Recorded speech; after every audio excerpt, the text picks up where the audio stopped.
ಕಡೆ ಗುಪ್ತಚರ ಇಲಾಖೆ ವೈಫಲ್ಯ ಅನ್ಸುತ್ತೆ. ಅವ್ರಿಗೆ ಪೊಲೀಸರು ಗೊತ್ತಾಗ್ಲಿಲ್ವಾ ಅಂತ. ಒಂದು 50 kgಗೂ ಹೆಚ್ಚು ಮಾದಕ ವಸ್ತುಗಳನ್ನ ವಶಪಡಿಸ್ಕೊಂಡಿದ್ದಾರೆ. ಮೈಸೂರು ಜಿಲ್ಲೆಯಲ್ಲಿ, ಮೈಸೂರು ನಗರದಲ್ಲಿ ಈ ರೀತಿ ಘಟನೆ ಎಲ್ಲ ತಗೊಂಡು ಮಾಡ್ತಿದ್ರು ಅಂತ ಕೇಳ್ತಿದ್ರು. ನಮಸ್ಕಾರ ವೀಕ್ಷಕರೇ, ಆನ್ಲೈನ್ ಟಿವಿಗೆ ಸ್ವಾಗತ. ನಾನು ನಿಮ್ಮ NK. ಸಾಂಸ್ಕೃತಿಕ ನಗರಿ ಮೈಸೂರಿನಲ್ಲಿ ಡ್ರಗ್ಸ್ ಮಾಫಿಯಾ, ಗುಪ್ತಚರ ಇಲಾಖೆ ವೈಫಲ್ಯ, ತೇಜಸ್ವಿ ಆರೋಪ. ಸಾಂಸ್ಕೃತಿಕ ನಗರಿ ಮೈಸೂರಿನಲ್ಲಿ ಮಹಾರಾಷ್ಟ್ರ ಪೊಲೀಸರ ತಂಡ ಡ್ರಗ್ಸ್ ಉತ್ಪಾದನೆ ಮಾಡುವ ಘಟಕದ ಮೇಲೆ ದಾಳಿ ಮಾಡಿ ಸುಮಾರು 50 kg ಮಾದಕ ವಸ್ತುಗಳನ್ನು ವಶಪಡಿಸಿಕೊಂಡಿದ್ದಾರೆ. ಈ ಘಟನೆಗೆ ಗುಪ್ತಚರ ಇಲಾಖೆಯ ವೈಫಲ್ಯವೇ ಕಾರಣ ಎಂದು ಕನ್ನಡ ಚಳುವಳಿಗಾರ ತೇಜಸ್ವಿ ನಾಗಲಿಂಗ ಸ್ವಾಮಿರವರು ಆರೋಪಿಸಿದ್ದಾರೆ.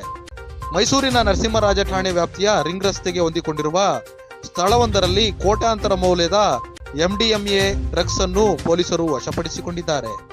ಮಹಾರಾಷ್ಟ್ರದಲ್ಲಿ ಸಿಕ್ಕಿಬಿದ್ದ ಡ್ರಗ್ಸ್ ಪ್ಲೇಡರ್ ಯೊಬ್ಬ ನೀಡಿದ ಮಾಹಿತಿ ಆಧರಿಸಿ ಮಹಾರಾಷ್ಟ್ರ ಪೊಲೀಸರು ಮೈಸೂರಿಗೆ ಆಗಮಿಸಿ ಸ್ಥಳೀಯ ಪೊಲೀಸರೊಂದಿಗೆ ಕಾರ್ಯಾಚರಣೆ ನಡೆಸಿ 50 kg ಡ್ರಗ್ಸ್ ವಶಪಡಿಸಿಕೊಂಡಿದ್ದಾರೆ. ಡ್ರಗ್ಸ್ ಜಾಲದ ನಂಟು ಮೈಸೂರಿಗೆ ಹರಡಿಕೊಂಡಿರುವುದರಿಂದ ಜನರಲ್ಲಿ ಆತಂಕ ಉಂಟು ಮಾಡಿದೆ. ಗೃಹ ಸಚಿವರಾದ ಡಾಕ್ಟರ್ ಜಿ ಪರಮೇಶ್ವರ್ ಅವರು ಈ ಪ್ರಕರಣವನ್ನು ಗಂಭೀರವಾಗಿ ಪರಿಗಣಿಸಿ ಡ್ರಗ್ಸ್ ಮಾರಾಟದ ಜಾಲದ ಮೇಲೆ ನಿರ್ದಾಕ್ಷಿಣ್ಯವಾಗಿ ಕ್ರಮ ಜರುಗಿಸಬೇಕೆಂದು ಅವರು ಆಗ್ರಹಿಸಿದ್ದಾರೆ. ವರದಿ ಆನ್ಲೈನ್ ಟಿವಿ. ಸರ್, ಇವತ್ತು ಮೈಸೂರಿನಲ್ಲಿ ಒಂದು 50 kg ಒಂದು ಮಾದಕ ವಸ್ತುನ ಮಹಾರಾಷ್ಟ್ರ ಪೊಲೀಸರು ಡ್ರಗ್ ಪೆಡ್ಲರ್ ಇಂದ ಮಾಹಿತಿ ತಗೊಂಡು ಸರ್ ಒಂದು ಪ್ರಕರಣವನ್ನು ಭೇದಿಸಿ ಒಂದು ಜಾಲವನ್ನ ಇವತ್ತು 50 kg ವಶಪಡಿಸಿಕೊಂಡಿದ್ದಾರೆ. ಇದ್ರ ಬಗ್ಗೆ ಏನ್ ಹೇಳ್ತೀರಾ ಸರ್? ನೋಡಿ, ಇದು ಬೆಳಗ್ಗೆ ಸುದ್ದಿ ನೋಡಿ ಆಶ್ಚರ್ಯ ಆಯ್ತು. ಏನಪ್ಪ ಇದು ಮಹಾರಾಷ್ಟ್ರ ಪೊಲೀಸ್ ಹತ್ರ ಒಬ್ಬ ಸಿಗಾಕೊಂಡು ಅವನು ಹೇಳಿದಾನಂತೆ ಮೈಸೂರಲ್ಲಿ ಇದು ತಗೊಂಡಿದ್ದೀನಿ ಅಂತ. ಎಲ್ಲ ಒಂದ್ ಕಡೆ ಗುಪ್ತಚರ ಇಲಾಖೆ ವೈಫಲ್ಯ ಅನ್ಸುತ್ತೆ.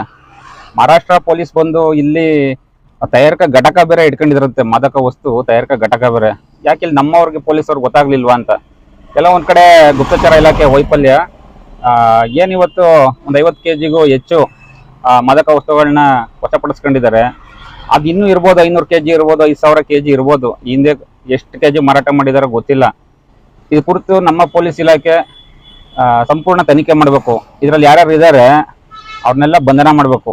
ಅವರಿಂದ ಹೆಚ್ಚಿನ ಮಾಹಿತಿ ತಗೋಬೇಕು. ಯಾರು ನಡೆಸ್ತಾ ಇದ್ರು, ಕುಮ್ಮಕ್ಕೆ ಯಾರು ಕೊಡ್ತಿದ್ರು, ಯಾರು ಪ್ರಭಾವಿಗಳಿದಾರಾ, ರಾಜಕೀಯದವ್ರು ಯಾರು ಇದ್ದಾರಾ ಅಂತ ಸಂಪೂರ್ಣ ತನಿಖೆ ಮಾಡಿ ಯಾರೇ ಇದ್ರು ಕೂಡ ಅವ್ರನ್ನ ಬಂಧನ ಮಾಡಬೇಕು ಅಂತ ನಾನು ಒತ್ತಾಯ ಮಾಡ್ತಾ ಇದ್ದೀನಿ. ಸರ್, ಅದು ಕೂಡ ಮೈಸೂರಿನ ಮುಖ್ಯ ರಿಂಗ್ ರಸ್ತೆಯಲ್ಲಿ ಒಂದು ಮುಖ್ಯವಾದ ಏನು ಗೋಡನ್ ಇದೆ, ಅಲ್ಲಿ ಸೀಸ್ ಮಾಡಿರುವಂಥದ್ದು 50 kg. ಇಲ್ಲ, ಅದೇ ರಿಂಗ್ ರಸ್ತೆ ಅಂತ ಗೊತ್ತಾಯ್ತು. ಮೋಸ್ಟ್ಲಿ ಇದು NR ಕ್ಷೇತ್ರ ವ್ಯಾಪ್ತಿ ಬರುತ್ತೆ ಅಂತ ಅನ್ಕೋತೀನಿ. ಯಾವ್ದಾದ್ರು ಇರಲಿ, ಮೈಸೂರು ಜಿಲ್ಲೆಯಲ್ಲಿ, ಮೈಸೂರು ನಗರದಲ್ಲಿ ಈ ರೀತಿ ಘಟನೆ ಎಲ್ಲ ತಗೊಂಡು ಮಾಡ್ತಿದ್ರು ಅಂತ ಕೇಳ್ತಿದ್ರು. ಆದ್ರೆ ಒಂದು ಘಟಕನ ಓಪನ್ ಮಾಡ್ಕೊಂಡಿದ್ದಾರೆ ಅನ್ನೋದು ಬಹಳ ಆತಂಕಕಾರಿ ವಿಚಾರ. ಇದನ್ನ ಕೂಡಲೇ ಚಿಕ್ಕದಾಗಿದ್ದಾಗಲೇ ಅದನ್ನ ಕಟ್ ಮಾಡಬೇಕು. ಮತ್ತೆ ಯಾರು ಇದ್ರು ಅವ್ರ ಮೇಲೆ ನಿರ್ದಾಕ್ಷಿಣ್ಯ ಕ್ರಮ ಆಗಬೇಕು ಅಂತ ಒತ್ತಾಯ ಮಾಡ್ತೀನಿ. ಸರ್, ಹಾಗೆ ಕೂಡ ಗುಪ್ತಚರ ಇಲಾಖೆಗೆ ಆಗಿರ್ಬೋದು, ಗೃಹ ಮಂತ್ರಿಗಳಿಗೆ ಇದ್ರ ಬಗ್ಗೆ ಏನ್ ಹೇಳ್ತೀರಿ? ಗೃಹ ಮಂತ್ರಿಗಳಿಗೆ ಇದನ್ನ ಗಂಭೀರವಾಗಿ ಪರಿಗಣಿಸ್ಬೇಕು. ಅವರು ಒಂದ್ ರೀತಿ ಗುಪ್ತಚರ ವೈಫಲ್ಯ ಅಂತಾನೆ ಹೇಳಕ್ ಇಷ್ಟಪಡ್ತೀನಿ. ಈಗ ದೊಡ್ಡ ಈ ರೀತಿ ಮಾದಕ ವಸ್ತುಗಳು ಘಟಕ ಓಪನ್ ಮಾಡಿದ್ದಾರೆ ಅಂದ್ರೆ ಮಾಹಿತಿ ಇರಬೇಕಿತ್ತು. ಎಲ್ಲ ಮಹಾರಾಷ್ಟ್ರದವ್ರಿಗೆ ಗೊತ್ತಾಗಿದೆ, ನಮ್ಮಲ್ಲಿ ಗೊತ್ತಾಗ್ಲಿಲ್ಲ ಅಂದ್ರೆ ಯಾವ ರೀತಿ ಹೇಳಕ್ಕಾಗುತ್ತೆ? ಅದರಿಂದ ನಮ್ಮ ಗೃಹ ಸಚಿವರು ಪರಮೇಶ್ವರ್ ಸಾಹೇಬ್ರು ಇದ್ರ ಬಗ್ಗೆ ಪೊಲೀಸ್ ಅಧಿಕಾರಿಗಳನ್ನ ಒಂದು ಮೀಟಿಂಗ್ ಕರೆದು ಯಾರೇ ಇದ್ರು ಕೂಡ ಅವ್ರನ್ನ ಬಂಧನ ಮಾಡಿ ಕ್ರಮ ತಗೋಬೇಕು ಅಂತ ನಾನು ಒತ್ತಾಯ ಮಾಡ್ತಾ ಇದ್ದೀನಿ.